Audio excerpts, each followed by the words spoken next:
From the day Benny was born, he was on the move. Barnacles are supposed to be attached to something. However, Benny was not. He never knew where he was headed next. The ocean current determined his destination. It seemed as if life was always passing him by. One would imagine Benny was at the mercy of Mother Nature, but he knew the hand of God guided his every journey.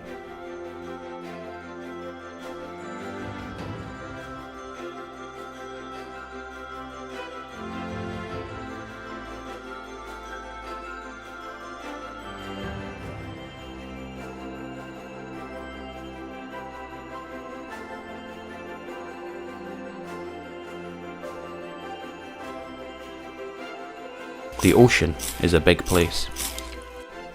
A big place teeming with life. Not all of God's creatures dwell in perfect harmony. There's plenty of room to keep one's distance. But sometimes distance provides false security for your personal space. This little fella was about to discover just that. Meet Killer the krill. He's actually what you'd call a nano shrimp. Watch your mouth, buddy. He's dining on a common delicacy. The delicacy of kelp. Who says there's no such thing as a free lunch? Unbeknownst to Killer, he is about to meet a new friend, under strenuous circumstances.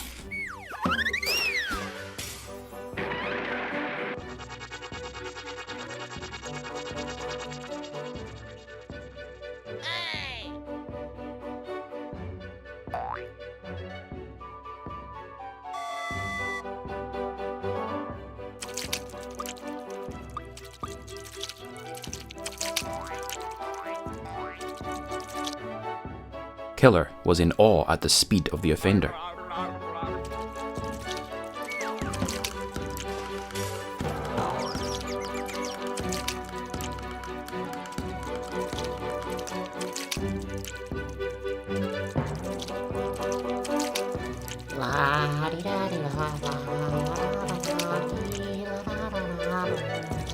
Placing every ounce of strength into his tiny tail, he connected with his antagonist, bringing him down to the ocean floor. Uh-oh. What? Are you crazy? Don't you watch where you're going? Of course I watch where I'm going. That's all I can do. I'm helpless to do anything else or anything more. Don't try to get cute with me. My name is Benny. I'm a barnacle. Who are you?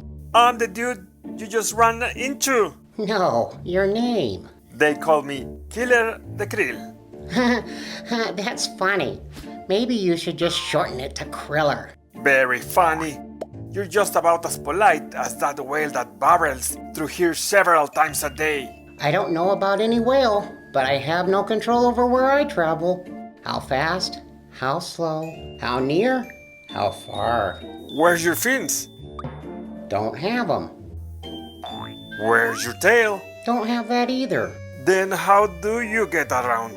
The currents pick me up and carry me off. Shh! Keep quiet and be still. Oh? These two snails coming are enormous gossips. It's where I get most of my news from.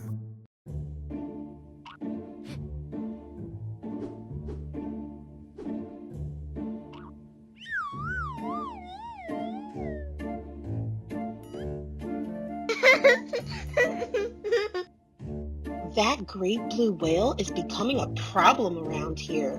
Okay, he does seem a little challenged when it comes to navigating direction. Huh, awfully big words there to describe a klutz. Perhaps you and I should confront the beast. No way, sweetheart. I'm not about to be anyone's escargot entree. Is that the reckless whale you were talking about? Yeah. Do you want to see if we can find him? And I can show you. Sure, I've got nothing else to do. Have you ever had an outboard motor attached to you? No. You do now.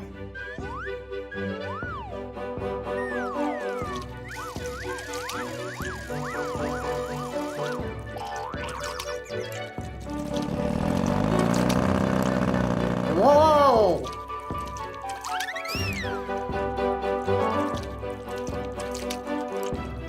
Whoa! Whee!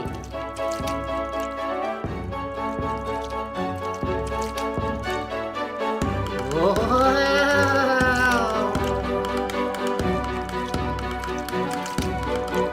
Ow! Uh-oh. Oh boy. Whoa!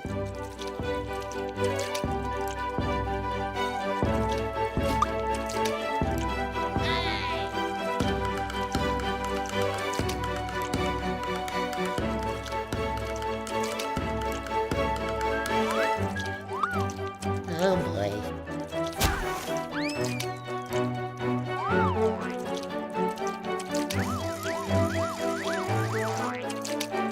Uh-oh.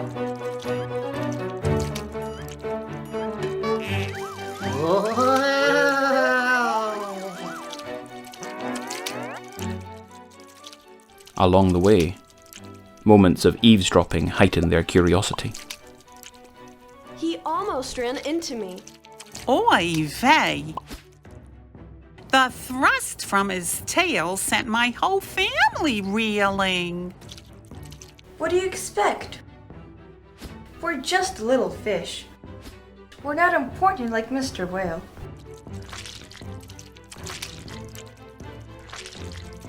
He's become a hazard. It's just not safe living here anymore. I'm thinking about moving back in with my folks. Well, you better get a job first.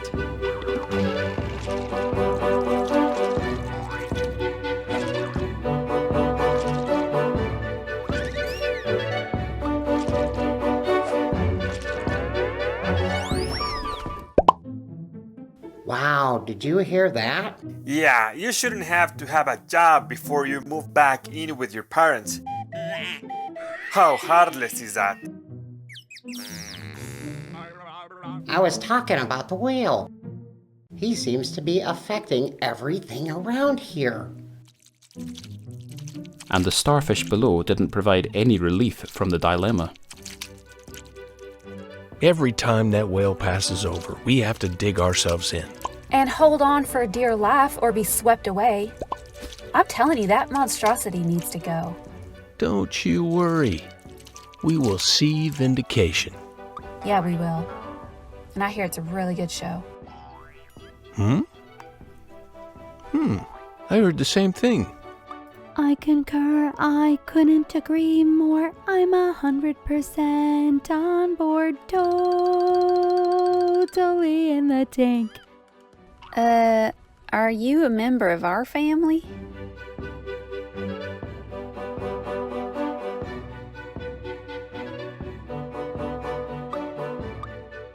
Benny and Killer slowly approach the one creature who might provide an answer regarding the mystery of the whale.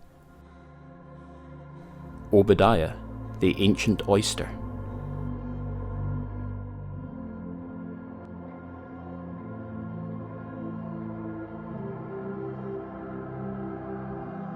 What is that clam doing? He's not a clam, he's an oyster. And inside of that shell is the most ginormous brain ever created. What are all those creatures doing here? Obadiah is teaching a class. He's an educator, an instructor, and some say a prophet.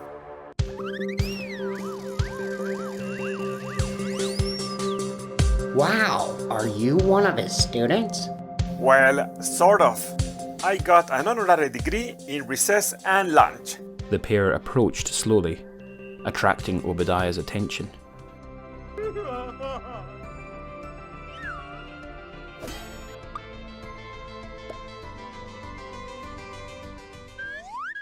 Gentlemen, as you can see, I'm conducting class at the moment.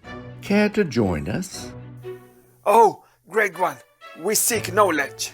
About the ginormous whale. That would be Wallace, the great blue whale. What of him? He's not from around here. I think he's a foreigner. The pair drew closer, desperate for answers.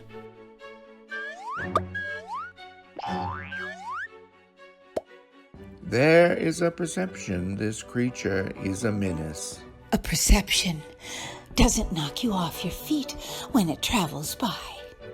Yeah, and in your case, all 8 of them. Every day, it's warning, warning, danger, danger. So urgent, urgent, urgent, urgent, emergency. So urgent. Huh? That does not compute.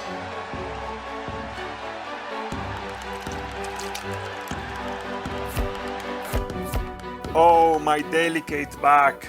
There is perception that the great creature is causing a disturbance, but the reason has become gossipy fodder without merit.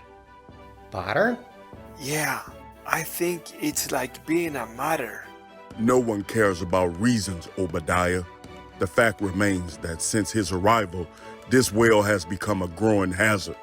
Wow, he sounds just as intelligent as the oyster. He always acts like that during Shark Week. Perhaps today's lesson should be from Matthew 7. Judge not, that ye be not judged. Yeah, and it's passive behavior like that gets us into predicaments like this. Obadiah, why is this whale terrorizing us? But who said he is? The fear is real. I ain't scared of nothing. Well, I'm not asking because I'm scared. I'm not scared either. Hey, I've never been frightened, not a day in my life. We're just curious. Then you need to seek him out. Seek, and you shall find the truth. Obadiah the wise ancient oyster provided directions to the mysterious location of the whale's habitat.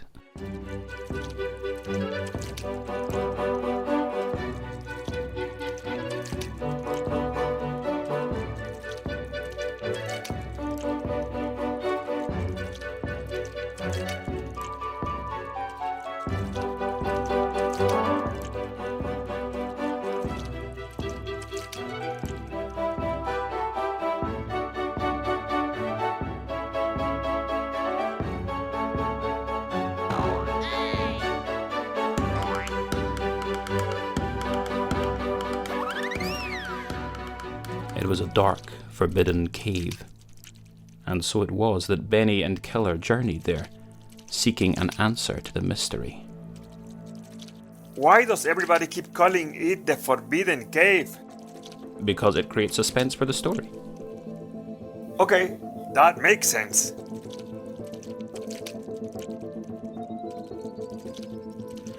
They fearlessly entered the dark chasm.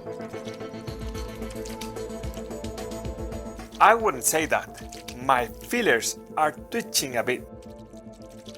There's no turning back now.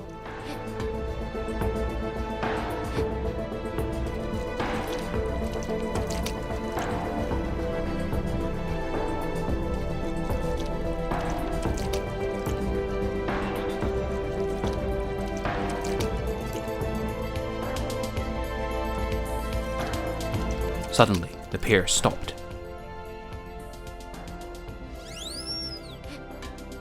And Benny and Killer realized they were closer than they thought.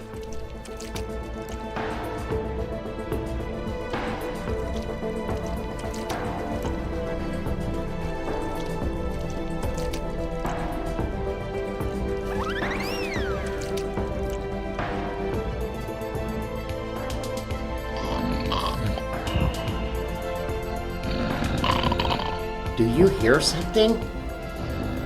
It sounds like snoring, and it's pretty close.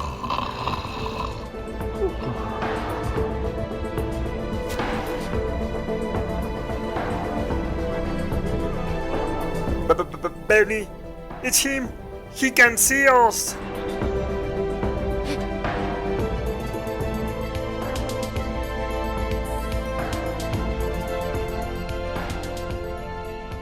Suddenly, something began to appear. A miraculous light emerged inside the cave, and Benny and Killer navigated in front of the enormous creature.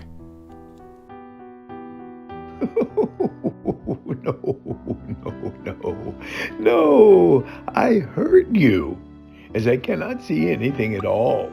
It's challenge of old age. Do you mean to tell us you have no vision?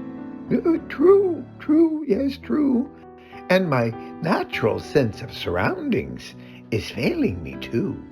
Now, this is beginning to make sense. It isn't that you need to watch where you're going. It's that you don't know where you're going. Yeah. And that's why I stay in this cave and only venture out to feed. You know, I have an idea. My name is Benny and I'm a barnacle. I have no means of propulsion, but my friend Killer, who is a krill, is the one that helps me become mobile. And it's not easy because I have a delicate back. Oh, brother. Oh, yes, we sacrifice for our friends. If home is where the heart is, then you will always be home. If home is where the heart is, then you are never alone. You are home.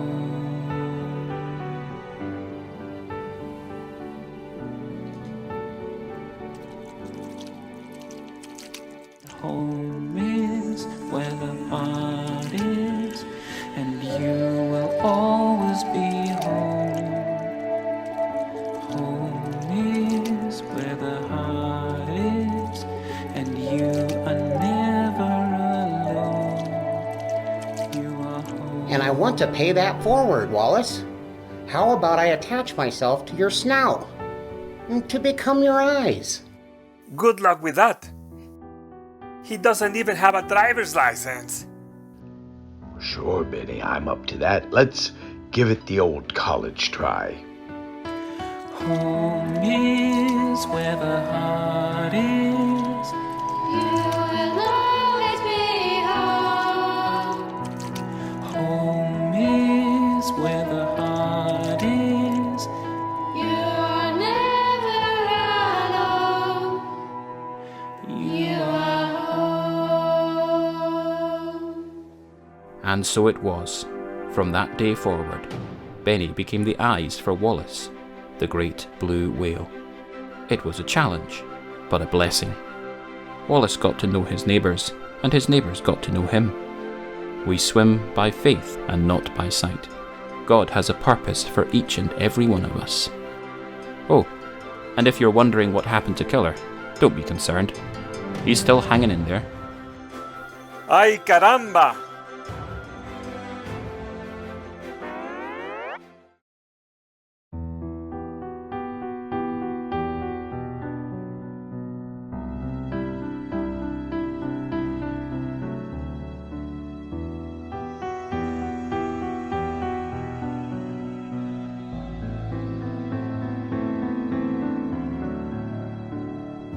Father woke me in the dead of night, whispered quickly it'll be alright. Wake your sister and your brother too. We are going to find a home for you. Never been the same since mother died. Felt so empty and so cold inside. Doesn't feel so bad to leave this place. I remember how she used to say that if home is where the heart is, then you will always be home. If home is where the heart is, then you are never alone. Are you a member of our family? When you're in Christ, you're a member of the biggest family in the universe. We've been traveling for so long now. Made it overseas, I'm not sure how. Now we're standing by the borderline, just a number waiting for our time. Lots of questions and not much to say. Lots of answers for another day. Speaking words that I don't understand. Then my father turned and took my hand. He said, home is where the heart is, and you will always be home. Home is where the heart is, and you are never alone. You are home.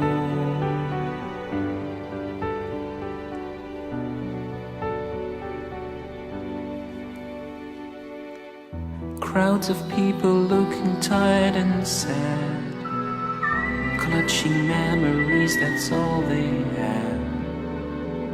Father told us that we must stay strong. Never knew that it would take so long. Then at last one day we heard the news. Father held us close and said it's true. He was weeping as he smiled and prayed. Then I knew this would be home someday, 'cause home is where the heart is, and we will always be home. Home is where the heart is, and we are never alone. We are home.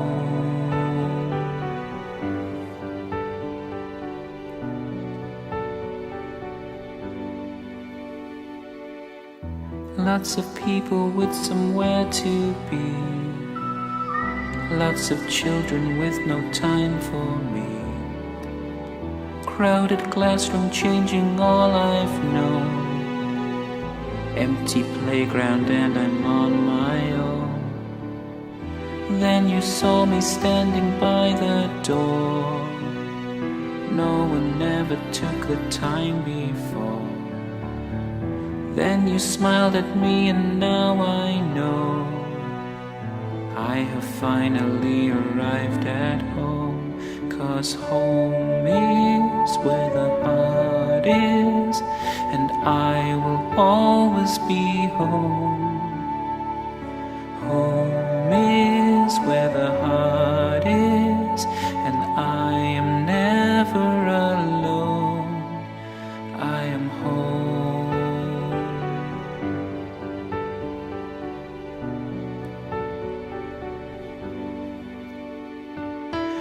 Home is where the heart is. You will always be home. Home is where the heart is.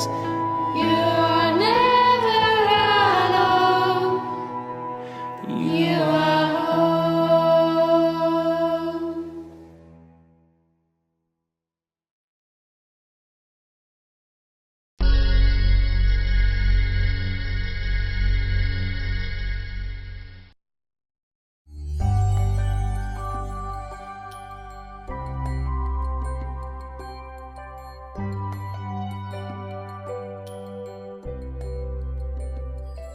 Once upon a time, there was a little angelfish named Hope.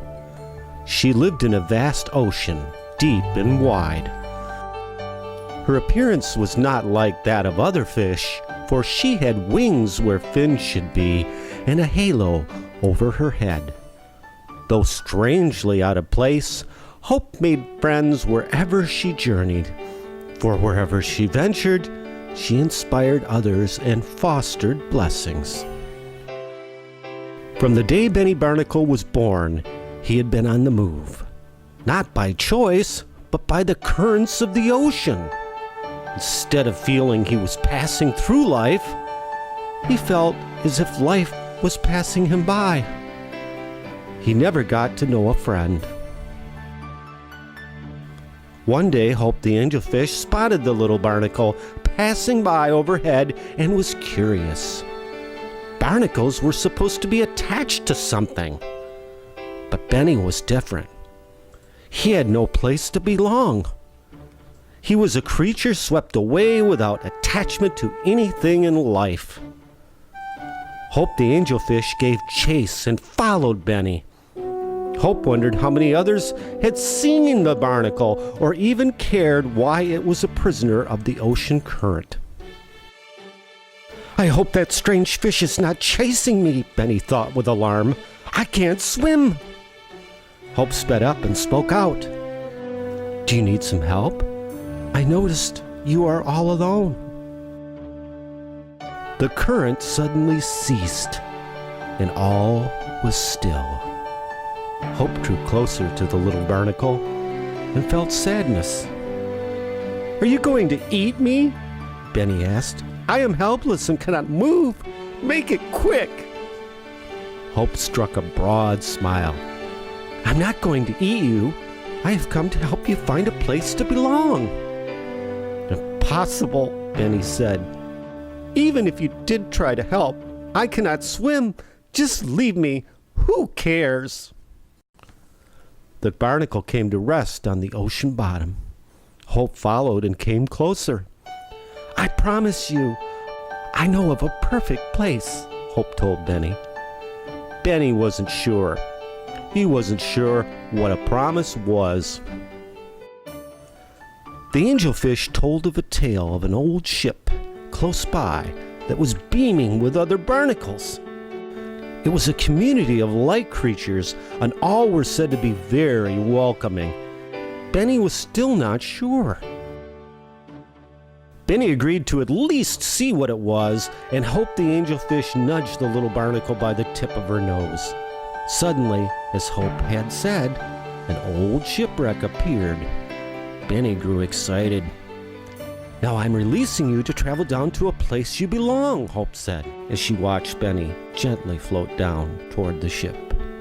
Benny had a look of uncertainty in his eyes, but that quickly went away as Benny saw the old wreck was covered with barnacles just like him, but in many different colors. They welcomed him and asked him to join their community. Benny attached himself to a railing up high so he could have the best view of all of his new friends. And for the first time in his life, he was attached to something. He belonged. He was a part of something great. Hope smiled and said farewell. Hope the angelfish swam off as the shipwreck began to glimmer. The old ship appeared to be covered with tiny, colorful twinkle lights, and Hope knew what it was. It was the glow of love and togetherness.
From the day Benny was born, he was on the move.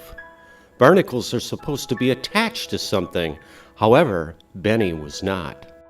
He never knew where he was headed next. The ocean current determined his destination.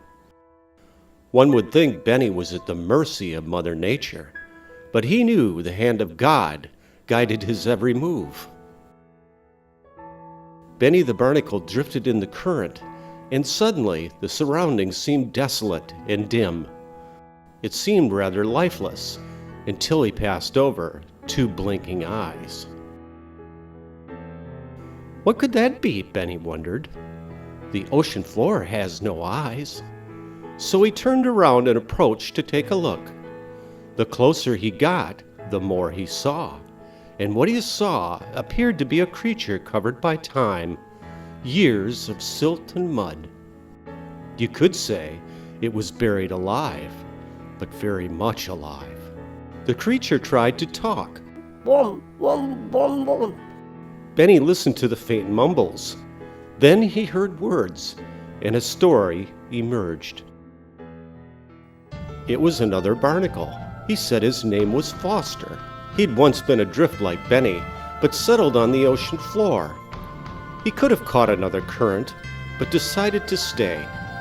And over time, layers of silt and mud gently covered him, until only his eyes poked through. Foster felt safe and comfortable, but had few neighbors. When a shark passed by, Foster tried to shout out hello, but he couldn't. The shark simply passed by, never seeing the barnacle. Then one day a bright red squid swam past. Foster tried to get its attention, but he went unnoticed by the squid too. When a giant whale went by, Foster was sure he would be noticed, but he was not. Suddenly, Foster's safe place had become a lonely existence. Foster had become part of the surroundings. Just 2 eyes in a landscape, watching life go by. Benny the Barnacle felt sadness after hearing the story. But then he got an idea. Prayer works. Why not for Foster? So Benny drifted off and prayed, and God began to shake the ocean floor gently. It was time for Foster to shake off years of despair and loneliness. And Benny watched as a miracle occurred. Now Foster was free to catch a current and move on. Just then he saw a school of tiny yellow fish pass by, and this time he didn't go unnoticed. Hello, hello, hello, hello. Every one of those fish said hello. Hello, hello, hello, hello, hello. Foster felt love and inspired.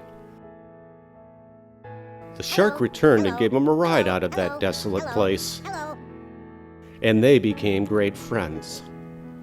But what of Benny? Oh, he hitched a ride on that squid. They became great friends too. Benny sported a wide smile, and so did his new friend.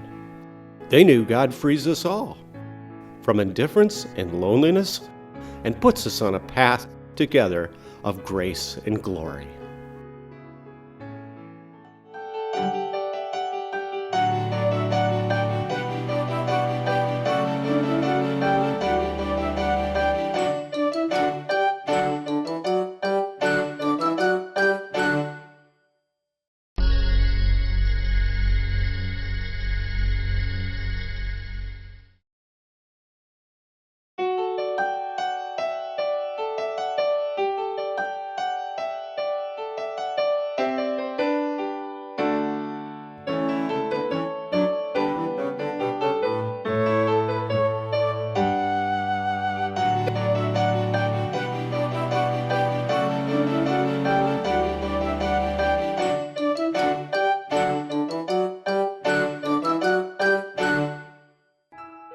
From the day Benny was born, he was on the move.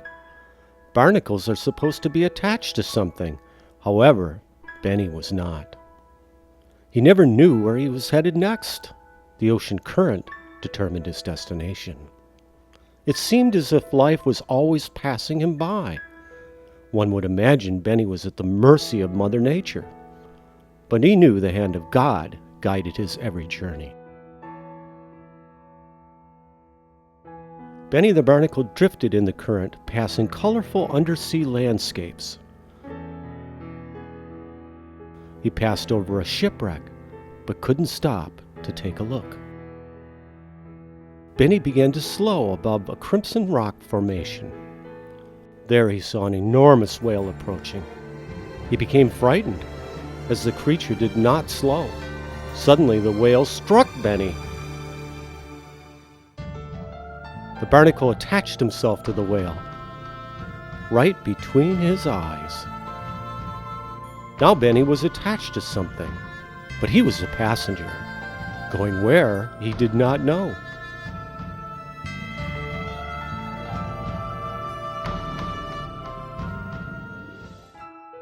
Benny wondered why the whale had not seen him and avoided the tiny collision.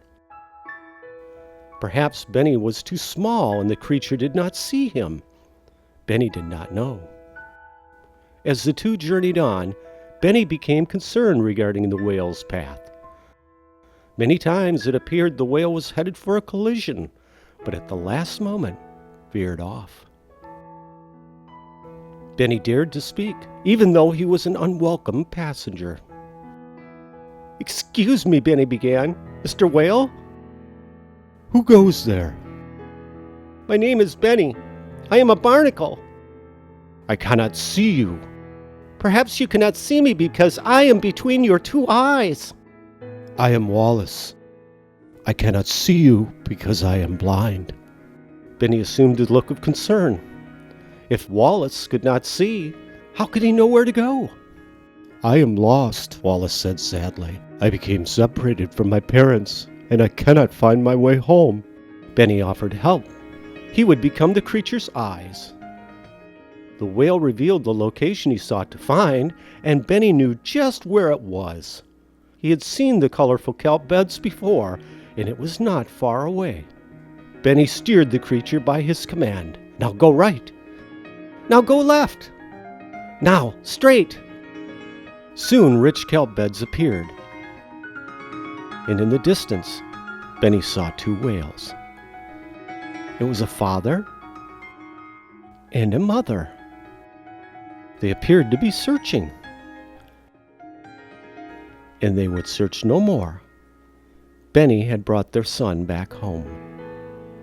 Benny felt love. But as the whales nudged each other with affection, Benny broke loose. The current caught him again, and he drifted off. "Goodbye," Benny said. "Thank you, Benny," Wallace said. "You helped me see miracles can light a way home." Benny drifted on, but he knew it wouldn't be long before something miraculous happened again. For his journey was not from Mother Nature, but from the Father of all things.